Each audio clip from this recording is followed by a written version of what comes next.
பிள்ளைங்க கிட்ட பேசிடலாமா? பிரேமா, மிஸ் பிரேமா எங்க இருக்கு? ஹாய் பிரேமா, நீங்க என்ன சொல்லணும்? நான் பிரேமா. தென்காசி மாவட்டம் கழுநீர்குளம் அப்படிங்கிற ஒரு கிராமம் தான் என்னோட ஊர். அப்பா பேர் வந்து ராமசாமி. அப்பா வந்து மேஷனாக இருக்காங்க. அம்மா வந்து முத்துலக்ஷ்மி. அம்மா வந்து இந்த வயல் வேலைக்கு போகிறது அது மாதிரி வேலை பார்த்துட்ருக்காங்க. நான் வந்து படித்தது எல்லாமே கவர்மெண்ட் ஸ்கூலில் படித்தேன். அப்புறம் வந்து கவுன்சிலிங் மூலமாக வந்து கவர்மெண்ட் காலேஜ் ஆஃப் இன்ஜினியரிங் திருநெல்வேலியில் இசி டிபார்ட்மெண்ட் கிடச்சிது. ஸோ எங்கள் ஊரில் எப்படின்னா வந்து படிக்க அனுப்புறது வந்து கொஞ்சம் கஷ்டம்தான். அதுவும் வந்து எங்கள் அப்பாவுக்கு வந்து நாங்கள் 2 பேர் பொண்ணு, நான் அப்புறம் தங்கச்சி. எங்கள் ஊரை பொறுத்த வரைக்கும் என்னென்னா, அப்பா வந்து ரொம்ப பேசுவாங்க. ஒரு பையன் இல்லை அப்படிங்கிறது வந்து அவ்வளோ ஒரு இதாக சொல்லுவாங்க. ஆனால் எல்லோரும் சொல்லுவாங்க, எதுக்கு பொம்பளை பிள்ளைய படிக்க வச்சுட்டு படித்து என்ன ஆக போகுது அப்படி தான் சொல்லுவாங்க. ஆனால் அப்பா வந்து அப்படிலாம் இல்லை.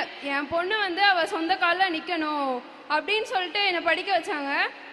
அப்புறம் நான் படிச்சுட்டே இருந்தேன். படிச்சுட்டு இருக்கும்போது அப்போனா அப்பா ரொம்ப கஷ்டப்பட்டுருக்காங்க. அப்பா அம்மா சின்ன வயசுலேருந்தே கஷ்டப்பட்டுட்டே தான் இருந்தாங்க. கஷ்டப்பட்டு ஒரு வீடு வாங்கிட்டோம். வீடு எப்படின்னா ஓட்டு வீடு தான். அது மழை பெஞ்சா தாங்காது, ஒழுகிட்டே தான் இருக்கும். ஸோ நான் வந்து காலேஜ் போயிட்டேன். காலேஜ்க்கு வந்து ஹாஸ்டலில் படிச்சுட்டு இருந்தேன். அப்போலாம் ஹாஸ்டல்லலாம் இருக்கும்போது மழை பெஞ்சால் தெரியவே செய்யாது, அது ஒரு சேஃபான இடத்துல இருந்த மாதிரி இருக்கும். அப்போலாம் வீட்டை பற்றி தான் யோசிச்சுட்டு இருப்பேன். வீடு ஒழுகிட்டு இருக்குமே, இப்போ அம்மா அப்பா என்ன பண்ணிட்டுருப்பாங்க, அது வந்து ஓடிட்டே இருக்கும், மைண்டில் ஓடிட்டே இருக்கும். எப்படியாவது வந்து அம்மா அப்பா வந்து ஒரு நல்ல வீடு கட்டி கொடுத்துடணும். அப்புறம் வந்து என் மேலே நம்பிக்கை வச்சு எல்லோரும் சொன்னாங்க படிக்க அனுப்பாதீங்கன்ட்டு. எங்கள் அப்பா வந்து என் மேலே இருக்க நம்பிக்கையில் மட்டும்தான் படிக்க அனுப்புனாங்க. ஸோ அப்பாவோட நம்பிக்கையும் காப்பாற்றணும் அப்படிங்கிற ஒரு எய்மோடு படிச்சுட்டு இருந்தேன். ஸோ அப்படி இருக்கும்போது 7th செமஸ்டரில் வந்து எங்களுக்கு நான் முதல்வன் மூலமாக IC chip design and verification அப்படிங்கிற ஒரு கோர்ஸ் எட்வியான் டெக்னாலஜிஸுங்கிற ஒரு கம்பெனிலேருந்து நடத்துனாங்க. ஸோ அந்த கோர்ஸ் மூலமாக தான் வந்து ஒரு புது இண்டஸ்ட்ரி பற்றியே தெரிஞ்சுக்கிட்டோம். ஸோ நாங்கள் ஈஸி படிக்கும்போது ஒன்று சாஃப்ட்வேர் போகலாம், இல்லாட்டி எம்பெடட் அது ரிலேட்டடாக படிக்கலாம் அப்படிங்கிற மட்டும்தான் தெரிஞ்சிருந்தது. ஸோ அவங்க மூலமாக வந்து செமிகண்டக்டர் இண்டஸ்ட்ரி அப்படிங்கிற ஒரு இருக்குது அப்படிங்கிறத வந்து தெரிஞ்சுக்கிட்டோம். ஸோ இந்த கோர்ஸை வந்து நாங்கள் வெளியே போய் படிச்சிருந்தோம் அப்படின்னா லட்சக்கணக்கில் கேட்பாங்க. ஒரு கோர்ஸ் முடிக்கிறதுக்கே லட்சக்கணக்கில் செலவாகும். அப்படி வந்து எங்கள் வீட்டில் வந்து படிக்க வச்சுருப்பாங்களான்னு தெரில. ஏன்னா அப்பாவும் இன்னும் கஷ்டப்பட்டுகிட்டே தான் இருக்காங்க. ஸோ அதுவும் இல்லாமல் நேர்லேயே வந்து சொல்லி தந்தாங்க. வீக்லி தேர்ஸ்டே வந்து ட்ரைனர்ஸ் வந்து சொல்லி தருவாங்க. ஸோ எப்படின்னா நான் நினச்சதெல்லாம் நான் அந்த கோர்ஸ் படித்தேன். அப்புறம் ஹேக்கத்தான் நடந்துச்சு, ஹேக்கத்தான் அட்டன் பண்ணோம். இன்டர்வியூ ப்ராசஸ் போயிட்டு இருந்துச்சு, அதை முடித்தேன்.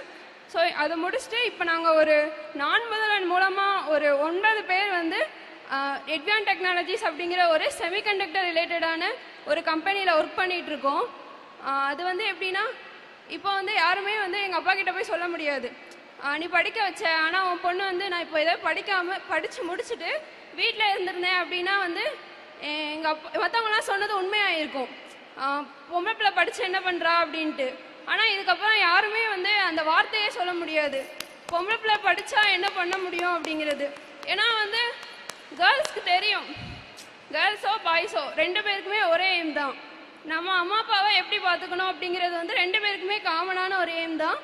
ஸோ அதை வந்து என் அப்பா வந்து இப்போ ரொம்ப பெருமையாக இருப்பாங்கன்னு நினைக்கிறேன். ஏன்னா வந்து அவங்க வச்ச நம்பிக்கையால் தான் வந்து இவ்வளோ தூரம் வந்து எல்லாமே பாசிபிளாக ஆகிருக்கு. ஸோ அப்பா அம்மா 2 பேருக்குமே வந்து ரொம்ப நன்றி சொல்லணும். அவங்களால மட்டும்தான் இது நடந்துச்சு. அதுக்கப்புறம் நான் முதல்வன் ஸ்கீம், ஸோ அது மட்டும் இல்லைன்னா வந்து என் லைஃப் இப்படி ஆயிருக்குமான்னு தெரில. படிச்சுட்டு முடிச்சுட்டு என்ன பண்ணியிருப்பேன் அப்படிங்கிற ஒரு ஐடியாவே இல்லாத போது வந்த சான்ஸ் தான் இது. ஸோ ஃப்யூச்சரில் என்ன பண்ணோம் அப்படின்னா, அப்பா அம்மாவுக்கு மழை பெய்தோ வெயில் அடிக்குதோ எதையுமே ஒரு கவலையே இல்லாமல் அம்மா அப்பா சேஃபாக இருக்க மாதிரி ஒரு பெரிய வீடு கட்டணும், மழையில் நனையாத மாதிரி. ஸோ அப்புறம் வந்து அது நானும் அப்பா அம்மா என் தங்கச்சி 4 பேருமே சேர்ந்து கட்டணும், எங்கள் உழைப்பில் கட்டினதாக இருக்கணும்.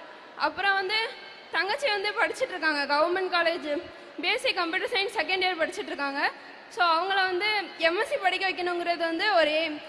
அவங்களும் வந்து எங்கள் அப்பா பேரை காப்பாற்றணும்னா நாங்கள் 2 பேருமே வந்து முன்னேறணும். ஸோ அதனால் அவங்களே படிக்க வைக்கணும். ஸோ என்னோடய ஃபஸ்ட்டு மந்த்து சேலரி வந்து என் கையில் இப்போ இருக்குது. அது வந்து நான் எங்கள் அப்பா கையில் கொடுக்கணும் இந்த மேடையில் அப்படின்னு ஆசைப்பட்றேன். எல்லாத்துக்குமே என் அப்பா தான் ரீசன். ஸோ அப்பா கையில் உங்க கொடுக்கணும். அப்பா இங்க வந்திருக்காரா? ஆ, உங்க அப்பாவோட பேரு? ராமசாமி. திரு ராமசாமி ஐயா அவர்களை மேடைக்கு அழைக்கிறோம். சார், மேடைக்கு வரீங்களா?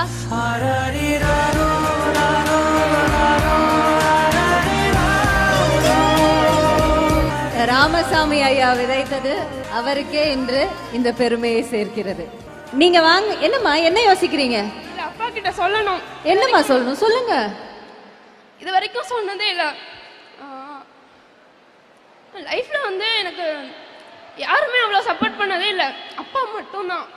அப்பா அப்பா அப்பா எல்லா விஷயத்துலையுமே அப்பா தான். ஸ்கூல்லையும் சரி, காலேஜ்லேயும் சரி.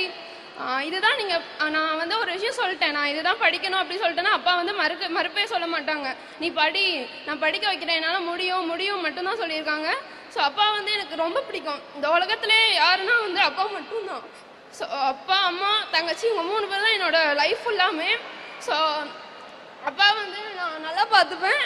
ஒரு பையனா ஒரு பொண்ணா எல்லாமே இருந்து அப்பா வந்து அப்பா வந்து அம்மான்னு தான் சொல்லுவாங்க என்னைய தங்கச்சியும். ஸோ வந்து இன்னொரு அம்மாவா எங்கள் அப்பா வந்து நான் ரொம்ப நல்லாவே பார்த்துப்பேன். ஸோ அப்பா வந்து எதுக்குமே கவலைப்படக்கூடாது. ஸோ அப்பா என்னோட மாதம் சம்பளம்.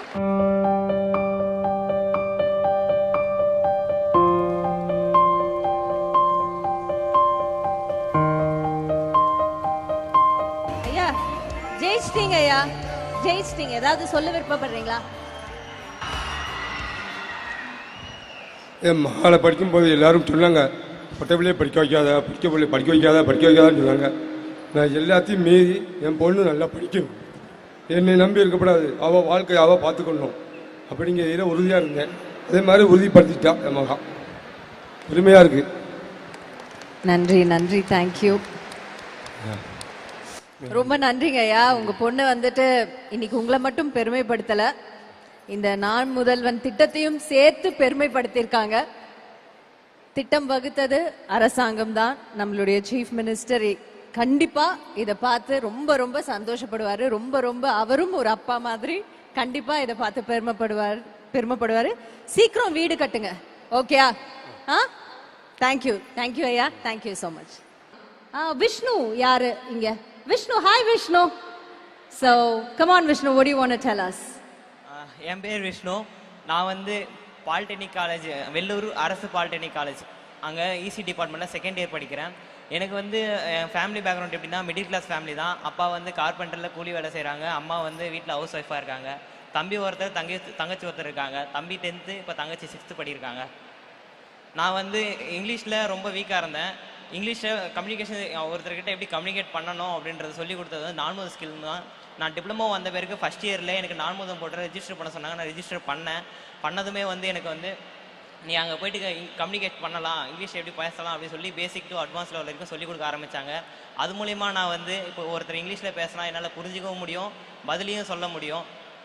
அண்ட் தென் வந்து செகண்ட் செமஸ்டரில் வந்து ஒரு வேலைக்கு போயிட்டோம் அப்படின்னா அந்த இடத்துல வேர்ட்ஸை வச்சு ஒர்க் பண்ண சொல்லுவாங்க, இல்லை ஒரு பிபிடியோ ரெடி பண்ண சொல்லுவாங்க, ரெஸ்யூம் வேணால் க்ரியேட் பண்ண சொல்லுவாங்க. அந்த டைமில் நம்மளால் திக்கி திணறக்கூடாது அப்படின்றதுனால அதையும் டிஜிட்டல் ஸ்கில்னு உள்ளே எடுத்துகிட்டு வந்தாங்க. இப்போ வந்து தேர்ட் செமஸ்டரில் செகண்ட் இயர் தேர்ட் செமஸ்டர் படிக்கிறேன் மேம். தேர்ட் செமஸ்டரில் வந்து சிசிடிவி ஆக்சஸ் பற்றி சொல்லி தராங்க.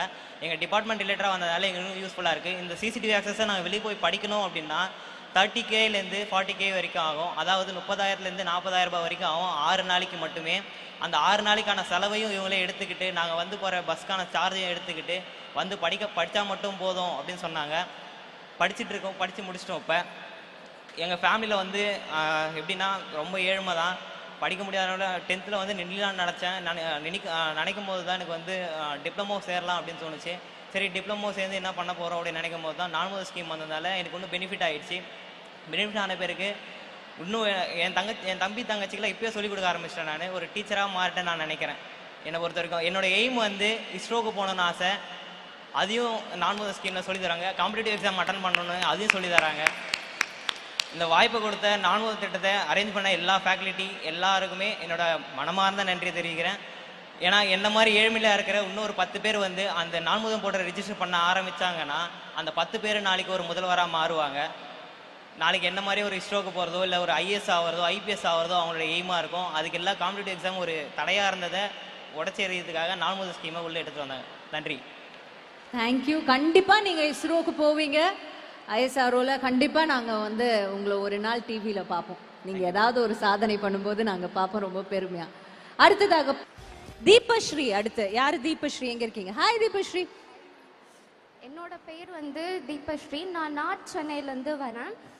எங்கள் அப்பா வந்து ஃபிஷர்மேன் தான் ஆக்சுவலி. என்னால் யூஜி படிக்க முடியல. சொல்லிட்டு நான் டிப்ளமோ ஜாயின் பண்ணி என்னோட கரியர் பாத்தை ஸ்டார்ட் பண்ணேன். டிப்ளமோவில் ஃபஸ்ட் இயர்லேருந்து 4 முதல் கோர்ஸ் அட்டன் பண்ணிகிட்ருக்கோம். ஃபஸ்ட்டு செமஸ்டரில் வந்து நாங்கள் கம்யூனிகேட்டிவ் இங்கிலீஷ், அதுக்கப்புறமா டிஜிட்டல் ஸ்கில், அதுக்கப்புறமா எம்ப்ளாய்மெண்ட்ரி ஸ்கில், அதுக்கப்புறமா மொபைல் ஆப் டெவலப்மெண்ட் கற்றுக்கிட்டோம். மொபைல் ஆப் டெவலப்மெண்ட் கற்றுக்கிட்டதுக்கப்புறமா நான் ஒரு இன்டர்னுக்காக ஒரு ஸ்டார்ட் அப் கம்பெனியை போய் ரீச் பண்ண ட்ரை பண்ணியிருந்தேன். அவங்க வந்து என்னோடய ஸ்கில் செட்ஸை பார்த்துட்டு எனக்கு 2 ஸ்டார்ட் அப் கம்பெனி பார்ட் டைமில் ஒர்க் ப்ரொவைட் பண்ணாங்க. அதாவது நான் படிச்சுட்டு இருக்கும் போது ஒர்க் ஃப்ரம் ஹோம் ப்ரொவைட் பண்ணாங்க. இது மூலயமா நான் என்ன பண்ணேன்னா, இது என் தங்கச்சி 12th முடித்தா, அவளாலையும் யூஜி கண்டினியூ பண்ணுற மாதிரி ஒரு சிச்சுவேஷன் வரலை. ஃபேமிலியெலாம் அஃபோர்ட் பண்ண முடியல. அதனால் வந்து எங்கள் ஃபேமிலியில் வந்து 1 மந்த் கிட்ட காலேஜ் போகாமல் இருந்தா. என்னோட ஸ்டார்ட் அப் அந்த கம்பெனி மூலயமா அவளுக்கு வந்து அவளோட ஃபீஸை நான் கட்டினேன். ஃபஸ்ட்டு எனக்கு ஜஸ்ட் 19 இயர்ஸ் தான் ஆகுது. அவளோட ஃபீஸை நான் வந்து அஃபோர்ட் பண்ணி கட்டி இப்போ வந்து எங்கள் ஃபேமிலியில் அவள் ஃபஸ்ட் கிராஜுவேஷன். என்னால் யூஜி படிக்க முடியல. பட் என் தங்கச்சி நான் வந்து யூஜி படிக்கிறதுக்காக வச்சுருக்கேன். நானும் கூடிய சீக்கிரத்தில் யூஜி படிக்க ஸ்டார்ட் பண்ணிடுவேன். தேங்க்யூ. தேங்க்யூ. ஜலேஷா ஜோன்ஸ் கரெக்டா? யா ப்ளீஸ். பேர் ஜாலிஷா. நான் கன்னியாகுமரியிலேருந்து வரேன். நான் காரைக்குடியில் வந்து இன்ஜினியரிங் படிச்சுட்டு இருந்தேன். எங்களுக்கு அப்போ அந்த நேரத்தில் வந்து நான் முதல்வனில் வந்து அந்த அப்டேட்டில் இருக்க நிறைய கோர்சஸ் வந்து சொல்லி கொடுத்துட்டு இருந்தாங்க. அது எங்களுக்கு ரொம்ப யூஸ்ஃபுல்லாக இருந்தது. கடைசி ஃபைனல் இயரில் வந்து இப்படி ஃபாரின் இன்டர்ன்ஷிப் இருக்குதுன்னு சொல்லியிருந்தாங்க எங்கள் ஸ்டாஃப்ஸ் எல்லாரும். நான் வந்து அதுக்கு அப்ளை பண்ணேன். ஓகே, நமக்கு கிடச்சிதுன்னா நம்ம கண்டிப்பாக போகலான்னு. ஸோ அது மாதிரி எங்களுக்கு வந்து ஜப்பான் போக ஆப்பர்ச்சுனிட்டி கிடச்சிது. நான் வந்து சின்ன வயசில் ஸ்கூல் படிக்கிறது வரைக்குமே வந்து அப்பா தான் வீட்டிலேருந்து ஸ்கூல் போகிறது வரைக்கும் வேனில் தான் போயிட்டு வருவேன். எங்கேயுமே தனியாக போனது கிடையவே கிடையாது. ஸோ எனக்கு வந்து எப்படின்னா ஒரு பயம் இருந்துச்சு. சரி, ஓகே, நம்ம காலேஜ் முடிச்சிட்டோம், அப்புறம் என்ன பண்ணுவோம், நம்ம இது வரைக்கும் எங்கேயுமே தனியாக போனது கிடையாது, தனியாக போய் வேலை பார்த்துப்போமா, நம்மளால் முடியுமா அப்படின்னு எனக்கு ஒரு பயம் இருந்துகிட்டே இருந்தது. இந்த இன்டர்ன்ஷிப்காக வந்து நான் ஜப்பான் போயிருந்தேன். அங்கே ஜப்பானில் நெக்ஸ்ட்ஜென் கார்ப்பரேஷனில் வேலை பார்த்தோம். நாங்கள் வந்து இன்டர்ன்ஷிப் பண்ணிகிட்டு இருந்தோம். அப்போ எங்களுக்கு ஒரு 10 days ஜப்பானில் எப்படிலாம் இருக்கும் அப்படின்லாம் எங்களுக்கு சொல்லி கொடுத்தாங்க. நிறையவே கற்றுக்கிட்டோம் வந்து நாங்கள் காலேஜில் படித்ததை தவிரையுமே. அது வந்து எங்களுக்கு ரொம்ப நல்லா இருந்தது. அப்புறம் லாஸ்ட் டே எங்களுக்கு சர்ப்ரைசிங்காக வந்து நீங்கள் நல்லா பண்ணுறீங்க, உங்களுக்கு ஒரு இன்டர்வியூ கண்டக்ட் பண்ணுறோன்னு சொன்னாங்க. ஸோ நாங்களும் ஓகே அப்படின்னு சொல்லிட்டு அந்த இன்டர்வியூ அட்டென்ட் பண்ணோம். அப்புறம் நாங்கள் வந்து இந்தியா வந்துட்டோம். அப்புறம் எங்களுக்கு வந்து நீங்கள்லாம் செலக்ட் ஆகிட்டீங்க, உங்களுக்கு வேலை கிடச்சிருக்குது, 20 LPA பேக்கேஜ் அப்படின்லாம் சொல்லியிருந்தாங்க. ஸோ உதயநிதி சார் கையிலேருந்து நாங்கள் வந்து எங்களோட ஆஃபர் லெட்டர் வாங்கியிருந்தோம். ஸோ இப்போ நான் வந்து அந்த கம்பெனியில் ஜாயின் பண்ணியிருக்கேன். இப்போ வந்து இன்டர்ன்ஷிப் பண்ணிகிட்ருக்கேன். நான் வந்து ஜாப்பனீஸ் படிச்சுட்ருக்கேன். அப்படியே வந்து டெக்னிக்கல் ட்ரைனிங்கும் எங்களுக்கு கொடுத்துட்ருக்காங்க. ஸோ இன்னும் 1 இயரில் நாங்களும் போய் ஜப்பானில் வேலை பார்ப்போம். ஸோ இது வந்து எனக்கு என்னென்னா, இல்லை நம்ம இங்கே தான் இருந்திருப்போம் ஊரோட அப்படின்னு வந்து எனக்கு ஒரு பயம் இருந்தது. இப்போ எனக்கு இன்டர்நேஷ்னல் லெவலில் போய் வேலைலாம் பார்க்க முடியும் நம்மளால் அப்படிங்கிற ஒரு நம்பிக்கை கொடுத்துருக்கு. நாங்கள் போனவங்க எல்லாருமே பொண்ணுங்க தான்.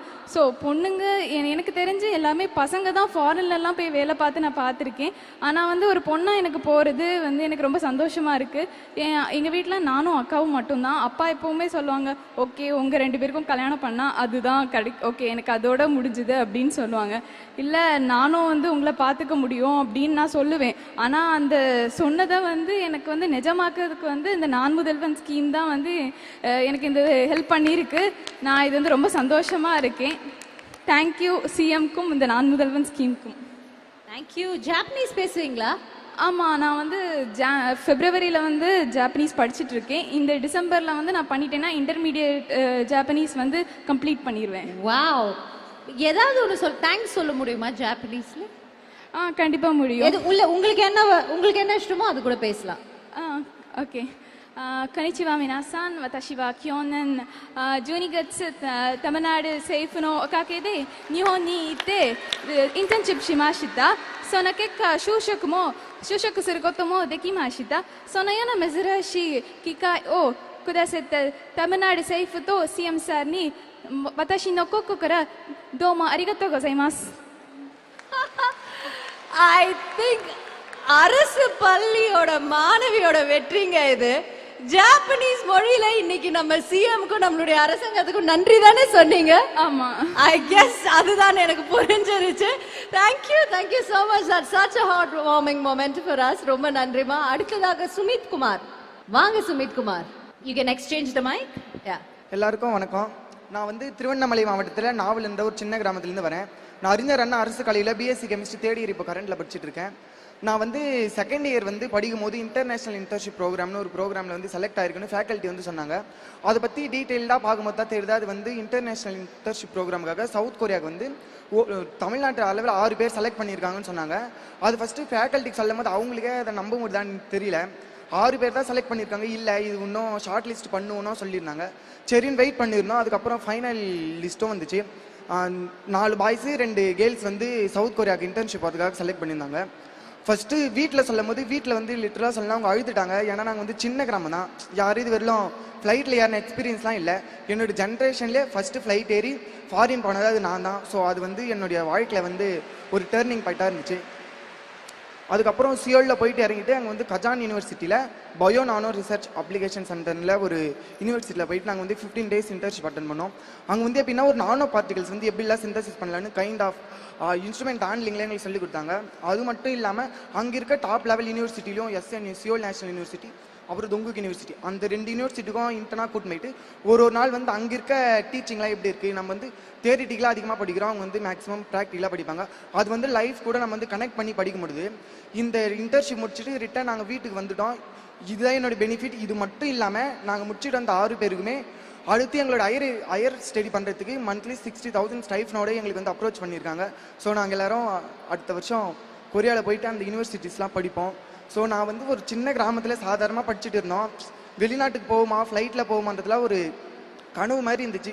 ஆனால் இந்த வயசுலேயே எங்களுக்கு வந்து அது நினைவாக்கியிருக்குன்னா கண்டிப்பாக நான் முதல்வன் திட்டம் தான். ஸோ முதல்வர் ஐயா அவர்களுக்கும் துணை முதல்வர் ஐயா அவர்களுக்கும் நான் முதல்வன் திட்டத்துக்கும் ரொம்ப நன்றி. அப்புறம் காலேஜ் ஃப்ரெண்ட்ஸ் அண்ட் ஃபேமிலிக்கு ரொம்ப தேங்க்ஸ். அவங்க மோட்டிவ் பண்ணலாம் இந்த இடத்த நான் வந்திருக்க மாட்டேன். So thank you. மானுடத்தோட அழகே இந்த அசாத்தியமான விஷயத்தை சாத்தியப்படுத்துறது தான். பாருங்க, திருவண்ணாமலையில ஒரு சின்ன கிராமத்துல இருந்து நாமெல்லாம் கொரியன் சீரீஸ் தான் பார்த்துருவோம். இவர் கொரியாவையே போய் பார்த்துட்டு வந்துட்டாரு நாம் முதல்வன் திட்டம் மூலமா. That's brilliant. Very good. Congratulations.